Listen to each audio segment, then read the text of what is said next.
Okay, I just got finished watching Raw, and I want to give my thoughts about it.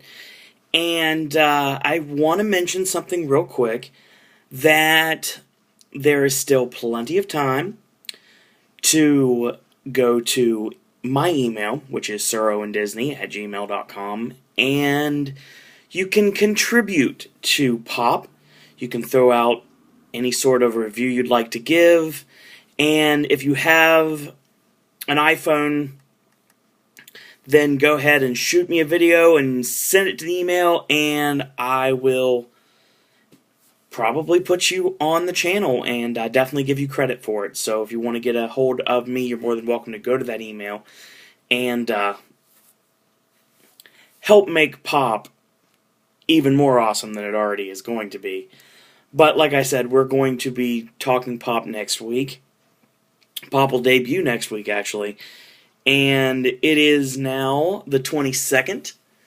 And 1, 2, 3, 4, 5, 6, 7, 8, 9. 9 days. Actually, this is 23rd. Sorry, I forgot what time it was. So 8 days until Pop. 8 days until Pop. So this coming Wednesday will be 1 week until Pop. So get ready. It's going to be a blast. And like I said, we're close, but we're not quite there yet. We're still at 402 views left until we hit 5,000. But I know we can do it, folks. We can do it. Yes, we can. And get us to 5,000 before we start Pop next Wednesday. Now, I talked to Alan today because I went to Regal to watch Girl Rising and Home Run. Yikes, is all I have to say. And it's been confirmed. We are 100% officially going next week. We are going to Columbus.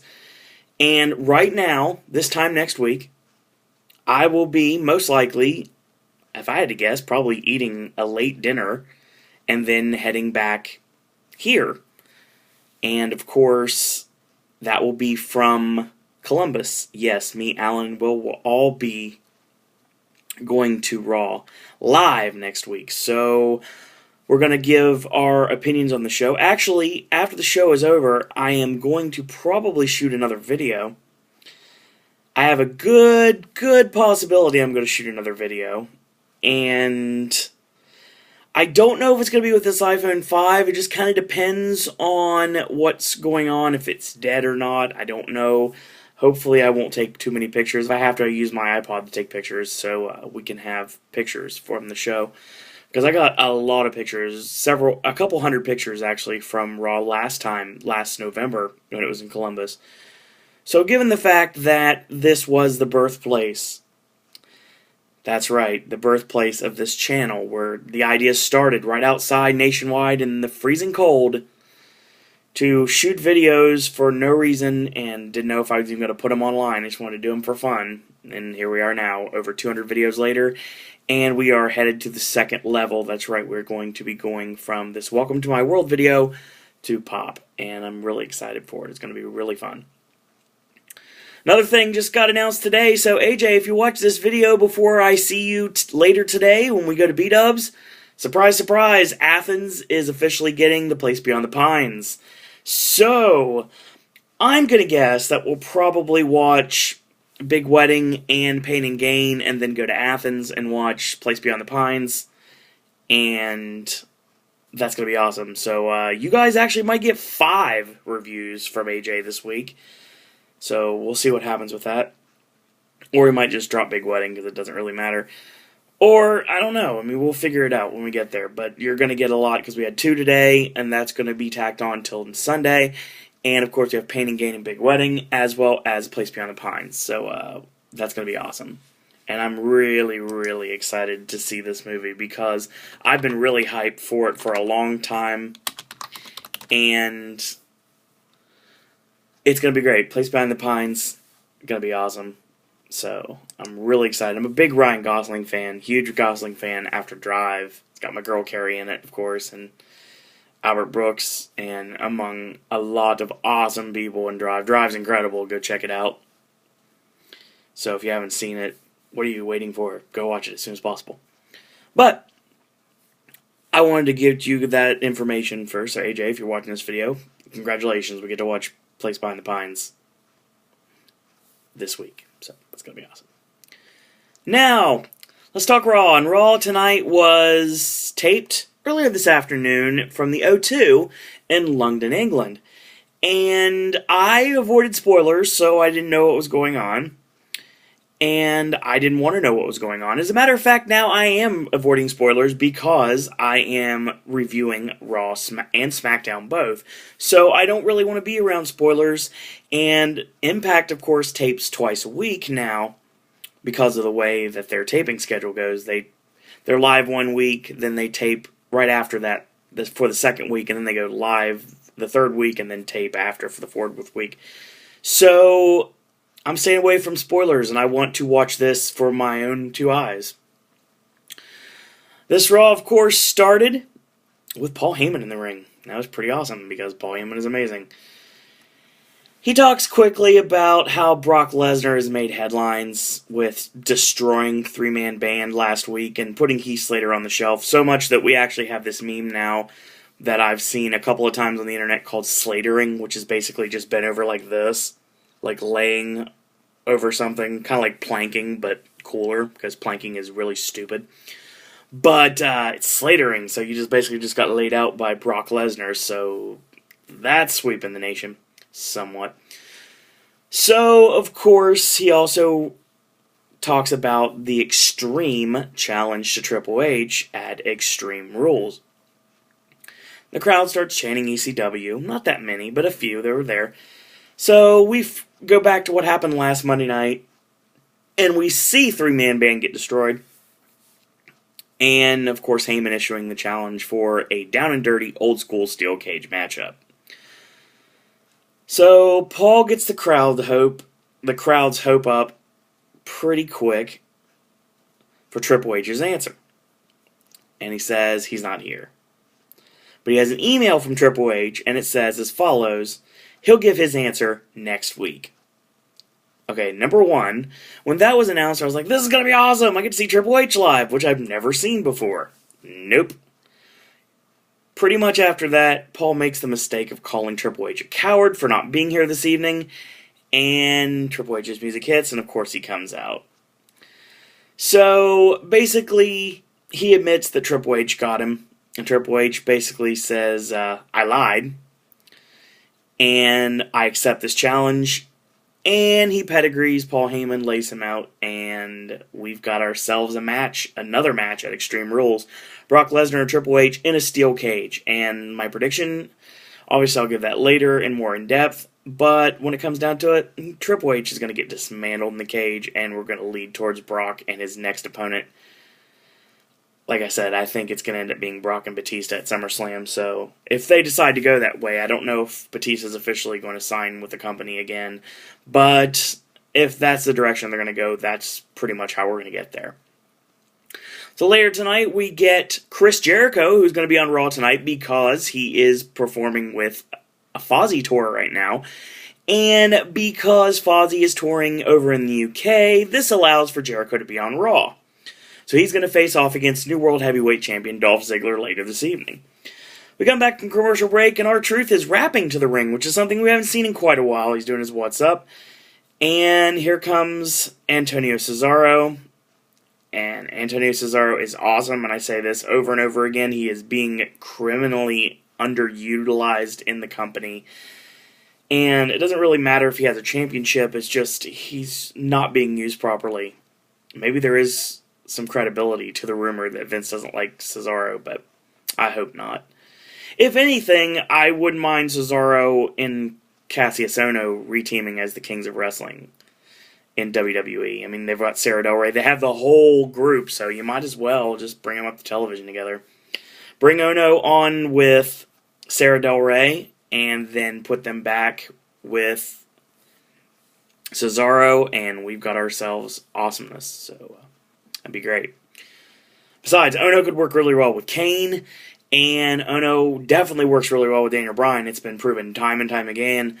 And, of course, Cesaro can work with both of them. So I'm okay with Hell No against the Kings of Wrestling somewhere down the road. But that's, again, armchair booking. So, of course, the crowd just starts going into their Olay chants midway through the match. And basically, Cesaro goes for a kick. Truth blocks it. Hits the hat rack crack, the sit-out front suplex. And Truth is countered once again, but he gets nailed with the what's up, off the ropes, and the 3 count. So 220, and Truth wins. So Cesaro continues his downward spiral. But, like I said, he's a great heel. He's over in the UK, and he got booed. So props to Cesaro for getting the crowd to boo him and not cheer him, because he is not a cool heel. He is a old school throwback, and that's exactly what this company needs right now. Kind of like how Vladimir Kozlov was, and if you remember Kozlov at all from SmackDown, he was an old school heel. And basically AWC just crapped all over him. But he was effective, and Cesaro is effective. Then again, Cesaro is a technician in the ring and actually good on the mic, and he should not be yodeling. I understand it's doing it to give him a gimmick, to give him credibility, so the Swiss strongman wasn't good enough for WWE Creative, and apparently Very European pretty much ended at NXT, but, I mean, there's different ways you can go with Cesaro. Like I said, do the Kings of Wrestling if you're not going to do anything with Cesaro as a singles wrestler. I mean, look at the Rhodes Scholars and Tons of Funk. They basically are stuck in tag team feuds right now. The Rhodes Scholars, I mean, they were supposed to be split up and then pushed as singles competitors, and that has yet to happen. So, but we'll talk about the Rhodes Scholars and Tons of Funk later on in the show. As a matter of fact, as I didn't really realize that, that's actually a segue to my next segment of the show. So the Shield enter by helicopter, and then they all get in a black Humvee and go to the arena. Well, as soon as this happens, we see that we're going to be having a singles match between Damian Sandow and Brodus Clay. So, basically, the fans are chanting for Cody's mustache, which, like I said, I hate Cody Rhodes for the fact he made Matt Striker shave his, so there you go. So, of course, Mustachio and the Beard are together, but Cody's basically at ringside for moral support in this case. And, of course, that means that Sweet Tea is at ringside as well as the Funkadactyls, so that's pretty much where we stand on that one. So, Sandow trips up Brodus Clay and goes to work with knee strikes to the head and hits the Kobito Akiet, which is the elbow of disdain, and only gets a 2 count. Brodus flights out of the rear chinlock, headbutts numerous times, hits the sheeplex. Cody with the distraction on the ring apron, and Sandow basically neck snaps him, hot shots him against the top rope, rolls him up, hooks the tights, and 1, 2, 3. So 3.5 minutes, yeah. We see Dolph backstage, and Dolph says, "I think I might be in love." And we find out, just as I predicted, he's talking to his World Heavyweight Championship belt. So AJ stops by to talk to her Zigglypuff. Dolph thinks she should have a championship of her own, and she agrees that it doesn't belong to her former BFF, Caitlyn. Now, they make out and pretty much shoo off Big E Langston, who's basically just standing there, just ogling the two of them. So, Ricky comes in, and of course, I'm happy because I can see Brad Maddox on my screen, and that's always a good thing. And they inform Dolph that there's some bad news. So Brad Maddox says, "Dolph, I got some bad news for you." And Vicky's like, no, that's not bad news. This is some wonderful news. So tonight, if you lose to Chris Jericho, your 3-way dance at Extreme Rules is going to be a fatal 4-way, and Jericho is going to be thrust into this matchup. So Ziggler's none too happy about this. Come back from commercial break, and of course, we chronicle what happened last week when CM Punk basically walked out on the company, and no one knows why, and the announcers are putting over the fact that no one's been able to contact Punk. I would call Colt Cabana at this point. But, obviously, they could do that. It's WWE. But that's not what we're trying to do. So here comes the Shield, and they're in for another one of those awesome, guerrilla-style promos, talking about how The Undertaker, for years, has served as the judge, jury, and executioner in WWE. However, for the first time in his career, Undertaker will soon know what real justice tastes like. And of course, believe in the Shield. So Jericho comes out in his normal entrance, wearing JJ Sexay's jacket, at least the one that he wants. And he has a shot to enter into the World Championship match at Extreme Rules. And that's right after this commercial break. This match was awesome, by the way. Jericho and Ziggler, they have a great chemistry in the ring, and they work really well together. So, basically, Dolph goes for the sleeper hold midway through the match. Jericho counters and drops back on it, and Ziggler crumbles to the canvas. Jericho misses a clothesline, and Dolph hits his snap DDT, and Jericho kicks away. So, Ziggler gets an elbow from Jericho and goes for the lion salt, but Ziggler gets the knees up and he nails the name dropper and 3 no kick out right at the nick of time. So he goes for the walls, it's countered out, Ziggler goes up top, Jericho counters, hits the superplex, and still Dolph Ziggler kicks out. So Big E gets on the apron yet again, Jericho hits his Jericho dropkick, knocks him off. Dolph with a drop kick, goes for it once again. Jericho counters in the Lion Tamer. Fandango's music hits, popping the entire crowd. And they all start fandangoing like they do, and they're really getting into it. Jericho awaits Fandango's entrance, and Dolph kicks him into the knee. Nails the zigzag, 1, 2, 3. So 16 minutes and 45 seconds. This match was awesome. And it was an amazing matchup. So, we get this great matchup that obviously we can't do again because Jericho is on tour with Fozzy right now. So, you're still going to get Dolph Ziggler, Alberto Del Rio, and Jack Swagger at Extreme Rules for the World Heavyweight Championship. So, we highlight Ryback's revenge on John Cena. Of course, that left him to be beaten down by the Shield last week on Raw. And we find out that it's officially made on Raw that Ryback will be getting a shot at John Cena's World WWE Championship. And that's going to happen at Extreme Rules. So we see Josh Matthews in the back with Mick Foley. Matthews, of course, congratulates Mick on becoming a member of the 2013 WWE Hall of Fame, as well as his book, chronicling his life and career in wrestling, and, of course, his new DVD that just came out, which is awesome, by the way. Really great matches in there. Check it out if you're a Foley fan. Of course, Mick says, man's mindset has not changed during the changing times. One does not look in the mirror and blame themselves for their shortcomings. Ryback shouldn't either. He'll face his greatest challenge in 4 weeks against John Cena. Well, that remains to be seen. We come back from commercial break. And basically, I was thinking that the match of Tensai and Cody Rhodes was going to happen, I don't know, maybe on SmackDown, or, God help me, next week on Raw when we're going to be there.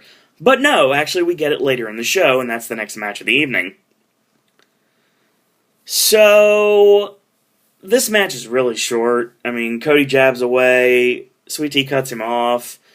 He hits a stalling butterfly suplex, which looked absolutely brilliantly amazing. And Cody basically had the blood rushing to his head. You can actually see his face turning purple when he was up there. And Cody nails the Beautiful Disaster and stomps him down. He misses the shoulder in the corner. He fires up with a nice gorilla flip out of the corner and hits the cannonball in the corner. Sandow with a distraction, but Brodus knocks him off, and Cody goes for the disaster kick this time. Blocked this time. Tensai hits a version of his hanging tree slam, the old Baldo bomb, without the sit-out, and hits the senton backsplash for the 1, 2, 3. So, 4 minutes. So, we see Hell No arguing about strategy for the 6-man tag match with The Undertaker against The Shield for later tonight. Bryan's kind of concerned about whether Taker will be there for them or not in their team discussion, and Kane pretty much begs Bryan not to show his brother the diagrams that he has, or, God forbid, ask him for any sort of a hug. So, Bryan promises, he does a scout's honor, and at this point they get assaulted, And we see 2 pairs of black boots, presumably belonging to the Shield, walk into the camera. We don't know if this is the Shield or not. It wasn't really mentioned. You're just guessing because they're black boots, it might be the Shield. But I'm going a completely different direction. I think it's people that are associated with the Shield. And, you know, at this point, I want to say it's Zack Ryder and Kurt Hawkins, because I think they belong in the Shield. But, I mean, that's really going out. That's armchair booking again. That's going out on a limb and saying that Zack Ryder and Kurt Hawkins are the ones who jumped. Hell no. I mean, there's not really much of a reason for it to happen, but I mean, sometimes some things don't make sense. But it was most likely the Shield. That was just, like I said, my armchair booking. So we come back from commercial break, and of course, Hell No gets beaten down. That's recapped. And we wonder if there's going to be a handicap match with The Undertaker versus the Shield tonight. So for some reason, we recap the kind of average main event with Mark Henry and The Big Show against Randy Orton and Sheamus. That was on SmackDown last week. And not the amazing 20-minute plus matchup between Alberto Del Rio and Jack Swagger, which is completely left off the show tonight. But no worries if you're a Swagger or a Del Rio fan. They will be meeting in a no disqualification match that is going to be taped today in England. Or in the UK, I don't remember exactly where it is. It's the UK somewhere, and it's going to be for SmackDown. That's going to air this Friday night. So, we see Josh Matthews. This time he's in the back with Ryback. Ryback agrees with Foley's earlier comments. He says he only sees the future WWE champion in the mirror. However, he feels that Foley and him should discuss this further, face to face. And, of course, Ryback rules. Okay. I'll bring this up in a minute, but I don't mind it. But if you really want to push him, give him a mouthpiece, or don't let him talk at all. I don't understand why he's talking so much. I mean, he's progressing on the mic. He's still not good, but he's progressing on the mic. It's strange to bring this up, but it's pretty much the truth. It's kind of like how John Cena was as the prototype back in Ohio Valley, in Ultimate Pro Wrestling, so. Interesting parallels between the two. So we see Big E Langston, and he's going to be in action next. Oh, joy. So, the World Heavyweight Champion of the Friend Zone comes to the ring to some brand new music that I've never heard before. And, of course, he has weightlifter's chalk putting over his weightlifting background. And he's going to be facing off against Long Island IC Zack Ryder. Yeah. At least I'm happy Ryder got on television. No take care, spike your hair. He didn't really wear any woo-woo-woo, you-know-it gear. I mean, I guess it was kind of on his boots, but, I mean, they're old boots. So, I mean, his tights were just normal. He didn't have his hair spiked up. It actually was kind of gelled down. So, I mean, this is the beginning of something new for Zack Ryder. And like I said, I really hope it's the direction I want to see them go. So, basically, Zack gets tossed around like a rag doll. Ryder does get a little bit of offense. He hits a kick, but Big E, of course, isn't phased. Ryder gets caught, and Big E hits 3 stiff backbreakers. He drops Ryder to the canvas. So he charges. Ryder's out of the way, and he's getting ready to go for the broski boot, but Langston just flattens him with a giant clothesline. Locks up the worst finish in the history of the world. Hits the big ending in a 1-2-3. So, minute and 44 seconds. That was it. So, yeah. Zack joining the Shield would be a lot better than him jobbing out to Big E waste of time on Raw. And oh, by the way, Michael Cole, I got a bone to pick with you, sir. I don't know how you've been watching this YouTube channel. Or hi, by the way. Hi, Michael Cole. But I don't know how you've been watching this channel or what one of your flunkies has been telling you about it, but I called Big E Langston Dolph's Heavy a long, long time ago. But you obviously must have been mad at me for saying that because you got me back pretty well later on in the show. Actually, let's see if that's here. Where are you, clothesline?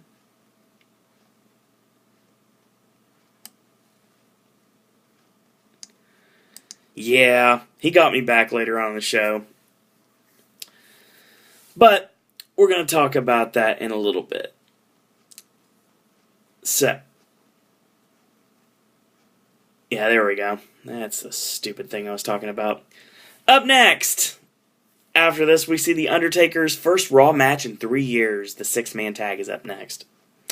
Come back to commercial break. Undertaker makes his legendary entrance, which, I'm sorry, Will, it should be happening this coming week, not this week. I understand it was for the London crowd, but it'd be really awesome to see The Undertaker in Columbus, and I'd really like to be able to make that happen for you. If I had a way to do it, I would, without question.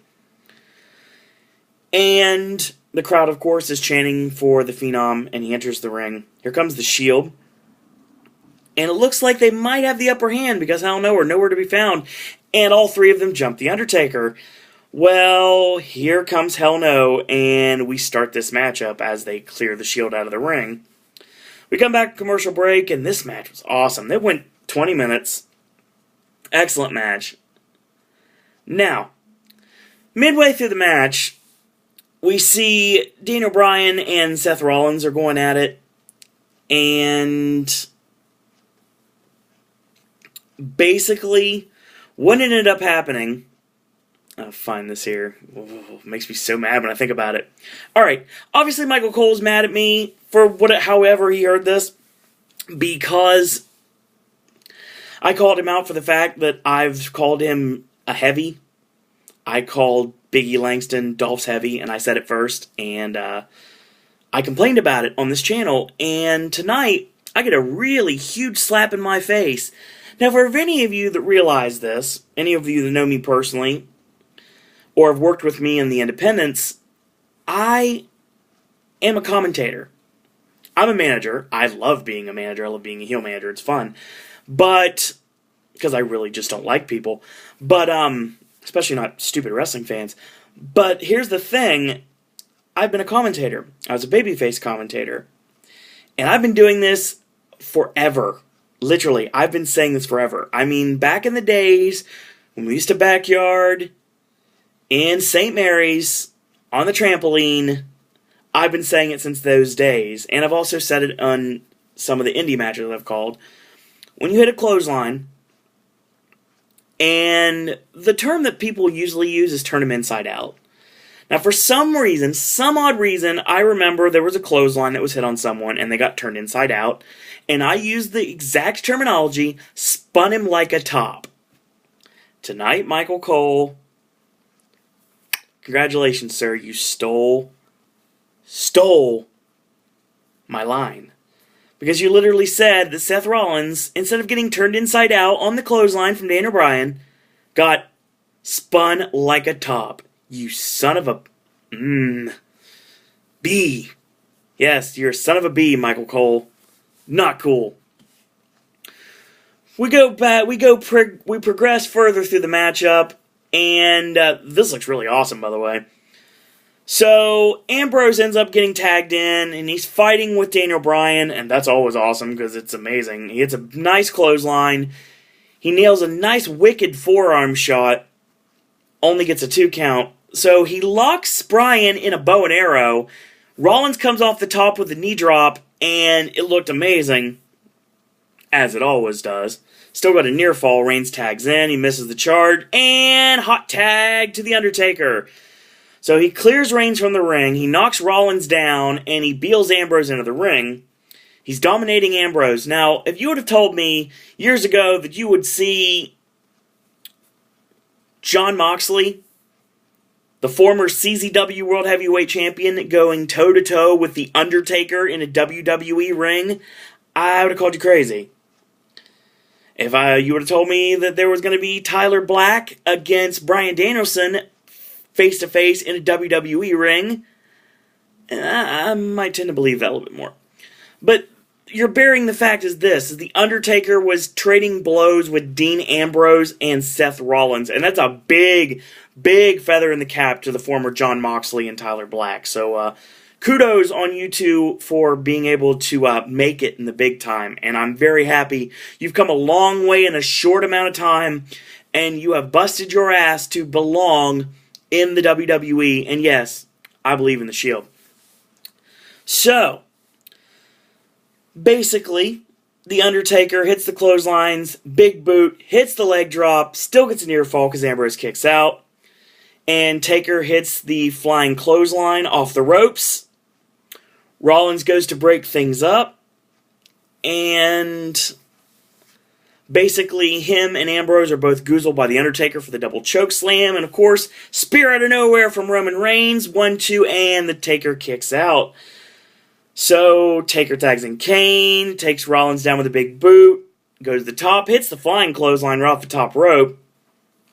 Going for the choke slam this time, Rollins floats out, hits a spinning wheel kick, and tags in Dean Ambrose.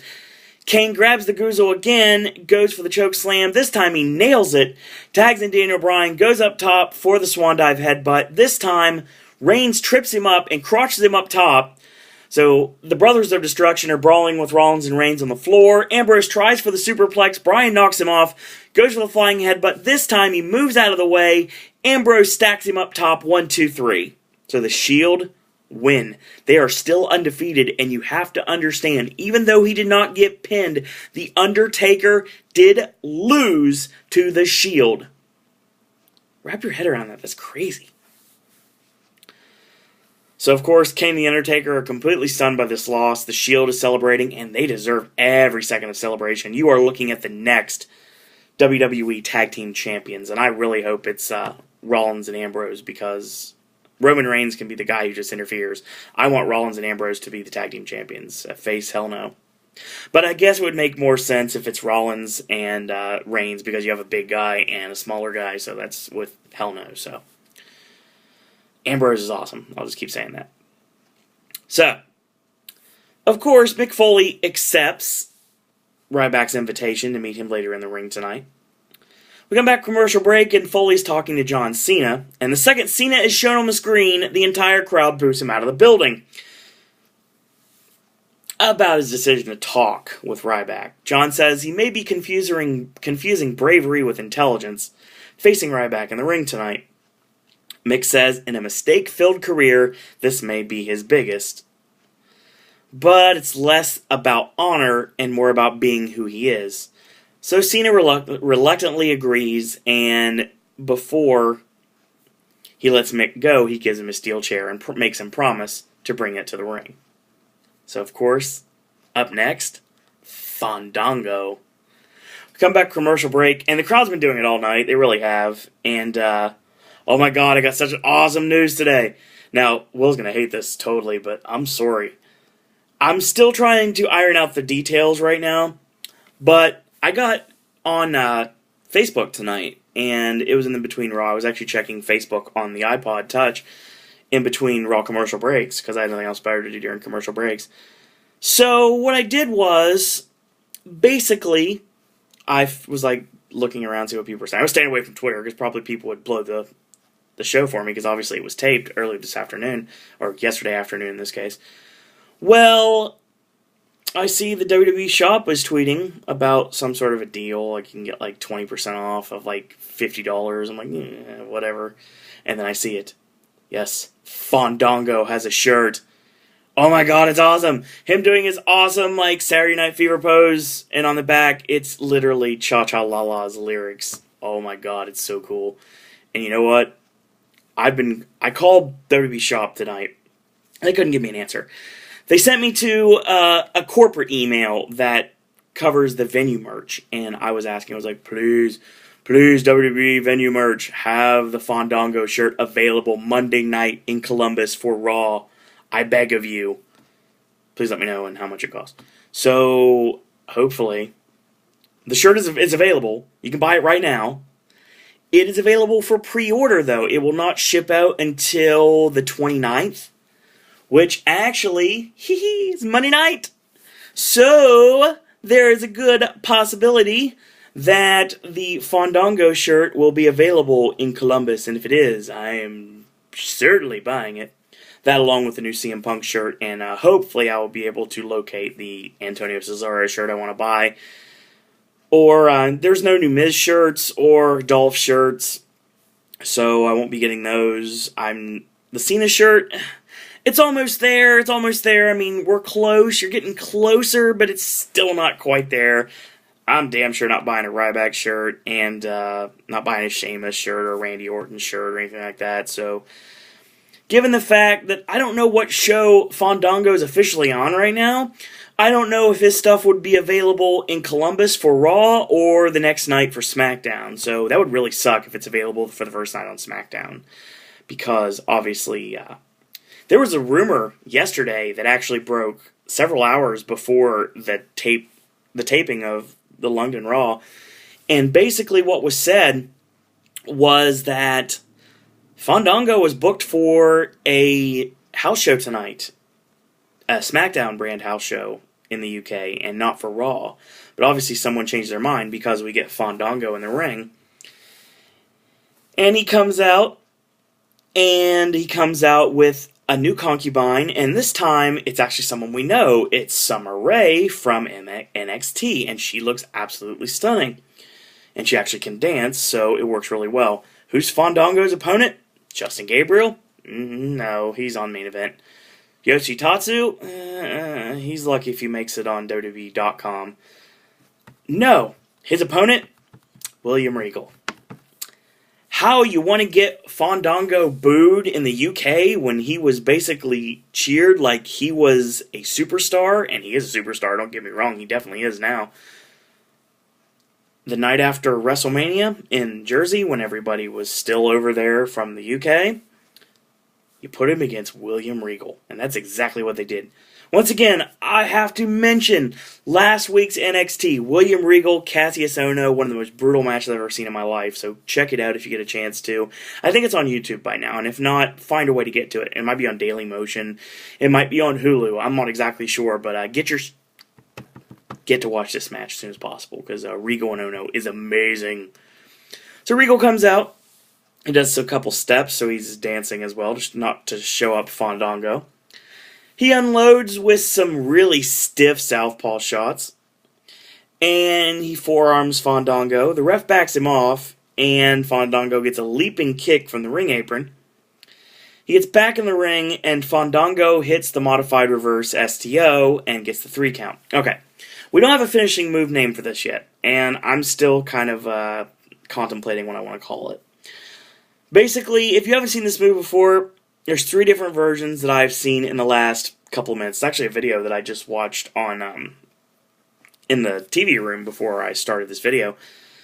Actually, this move is done by 3 different people. One is done by Mike Knox, who of course is now in TNA, and one of the Aces and Eights as Nux, called the Knox Out. He does it. One half of Bad Influence, Frankie Kazarian, calls it the Wave of the Future. He does it. And actually, figure out who the last person that does it is. I'm like blanking right here. This isn't good. So it's they were talking about John Morrison using it, and Morrison never used it. So Frankie and Doc use it. The other person that uses it, Alex Shelley. It was the Shell Shock. The original Shell Shock. Alex Shelley used to use it, and I remember watching the Alex Shelley Jimmy Jacobs matches in IWA Mid-South, and that's where I remember that move from. So Fandango's using it as a finish now, and I got no problem with it because it looks awesome. So it's a minute and a half, and Fandango basically reminds us how to pronounce his name. Don't obviously let the A's breathe.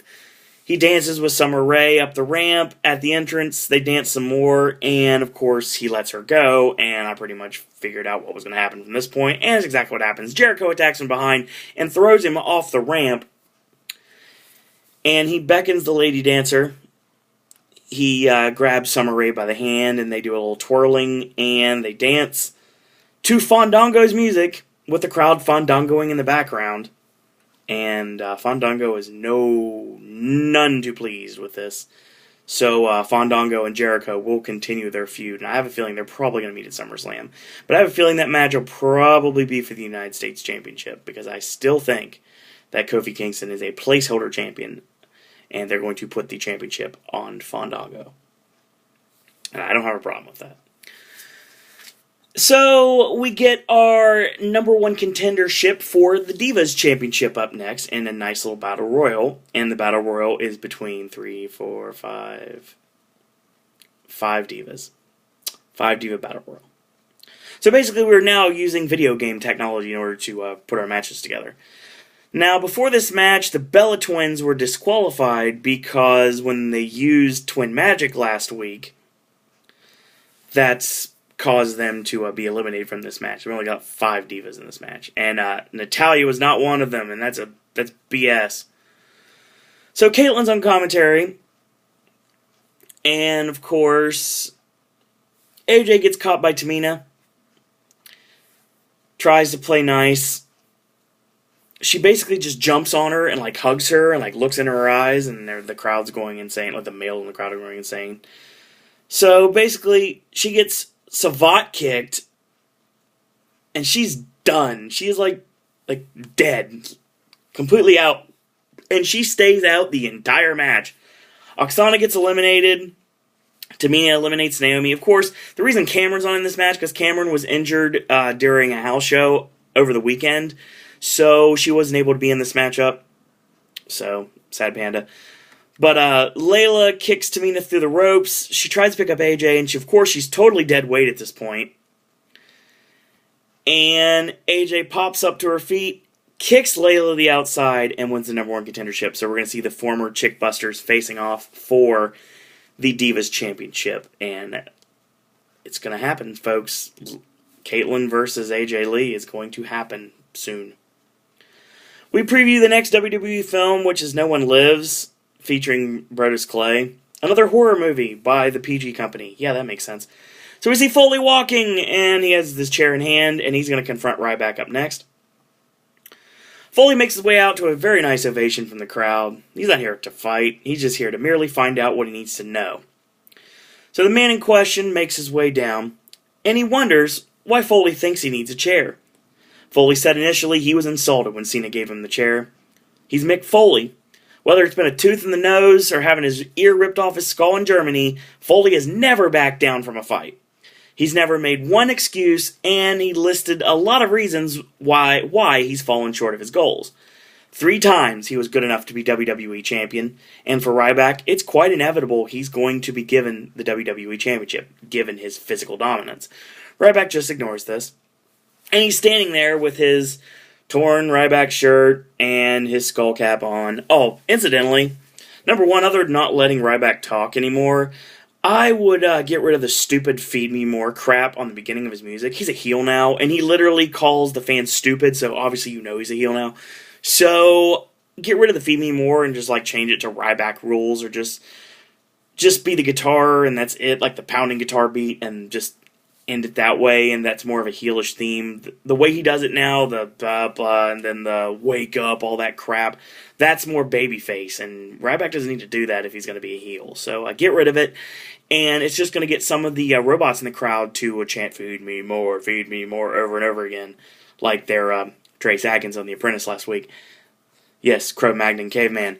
So, basically, you get rid of that, and I don't have a problem with it. Ryback's not growing on me, but he has a potential to. I tend to like the heels. They're more entertaining most of the time. So, Ryback says he gets what he wants. And what he wanted was a shot at the WWE Championship. So, he got it. Ryback calls Foley out and coming out the last few years and getting his nose in everybody's business. He says he will defeat Super Cena. I love that. I love they're using the Super Cena mantra that the IWC have saddled John Cena with in this program. I mean, obviously it is lost on at least a third of the crowd, but the people that are getting it, oh my god, it's funny. And he will take what it is. He calls Foley a quote-unquote fat, pathetic bastard and tosses the chair out of his hands to the outside, almost hitting a stagehand or somebody at ringside. So Super Cena comes out like expected, hits the ring, and he ushers Foley out. So this isn't about Foley anymore. His segment's done. So here comes the Shield. And, of course, they're looking around for the Shield, and, of course, they come through the crowd. Cena gets on the ring apron, just like Ryback did last week, and he leaves the ring as the Shield hit, and they try to assault Ryback. Now, Cena's too much of a nice guy to let this happen, so he basically makes a save with steel chairs. Well-placed steel chairs that don't ever connect with the head. That's how it works in the PG era. So, they clear the Shield from the ring, and they stare down.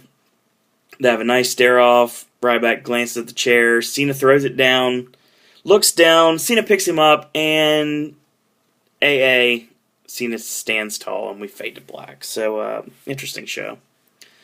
Has a lot of interesting things that happened tonight. Cesaro, bring up Ono and bring up the Kings of Wrestling if you're going to do anything with him, because obviously this isn't working. I hate the yodeling gimmick. Get rid of it. It's stupid. Do something with the Rhodes Scholars. Put them towards the Tag Team Championships. Don't have them in a nowhere feud with Brodus Clay and Tensai. More Jericho and Ziggler matches need to happen sooner rather than later, and I really like Ziggler with the championship, but I really think he needs to win more often. I'm glad he did win tonight, actually. He didn't win clean tonight, so it worked really well for me. Big E Langston still has the worst finisher in the world, so I wish they'd give him something different. I mean, he hit an STO out of the corner in his first match, and it actually looked really good. I think it was against Daniel Bryan, so, I mean, obviously the match would be good because Daniel Bryan's amazing. Well, that could be one of his finishers. I mean, I don't like the big ending. I think it's absolutely terrible, and I think it's a horrible finish, and it doesn't look believable. And Zack Ryder, hopefully, like I said, hopefully it's him and Hawkins as the Black Boots that attacked Hell No, and then we build up that way so we can turn Zack Ryder heel and progress in the gimmick. Or, if you want to do that, just revitalize the true Long Island story and bring it back to YouTube. So we try to revitalize Ryder's flailing career, and I wouldn't have a problem with that because I'm a big Zack Ryder fan. I like seeing The Undertaker back. It was really nice. I really like the fact they gave the Shield the win. I figured they would, because why would they give up the Shield? They wouldn't going to give The Undertaker to take the pinfall, but I figured someone was going to get pinned, and that's exactly what happened. I don't have a problem with that. I thought the Kane was actually going to get pinned, but Bryan gets pinned, which builds up heat for Hell No against the Shield for Extreme Rules, even though it hasn't been announced yet. I mean, I'm sure that's where they're going. And who knows, maybe The Undertaker is going to have some things to say someday. The seeds have been planted for The Undertaker to be the person who takes out the Shield permanently, so who knows what's going to happen there. Fandango's over like Rover, and William Regal does still have it, and I really wish he was back on television more often. Fandango's amazing, and I'm looking forward to his match with Jericho. I don't know who you're going to put him with for the foreseeable future. Don't have him against Khali or any crap like that. Literally just put him against credible opponents and get him credible victories to build him up towards that United States title match he's going to inevitably have with Kofi Kingston. So, John Cena doesn't wrestle tonight, he just does a run-in at the end. Obviously, he wrestled for I would say he wrestled for the live crowd. I don't know that for a fact, but you finally have the Chick Busters going after each other. AJ and Caitlyn will be battling for the Divas Championship, so that finally has a storyline that's finally worked its way out. And John Cena stands tall, so we need to start rebuilding Ryback up, and what a better place to start than this Monday night in Columbus. So we'll be there live, and actually we're going to be shooting some stuff for Pop.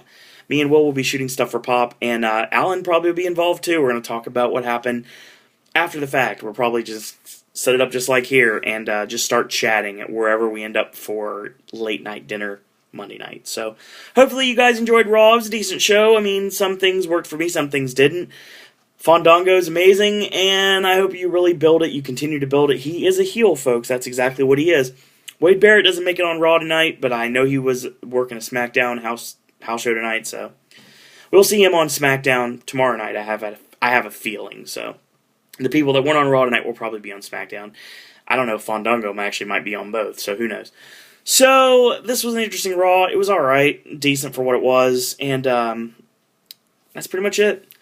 So, next week, I'll be there in person, so I'll be able to tell you what's going to happen from a live perspective. From Superstars to all the way to the dark match at the end of the show, which apparently is supposed to be John Cena and Alberto Del Rio against Dolph Ziggler and Ryback is going to be the dark match for the evening. So I don't know what's going to happen otherwise.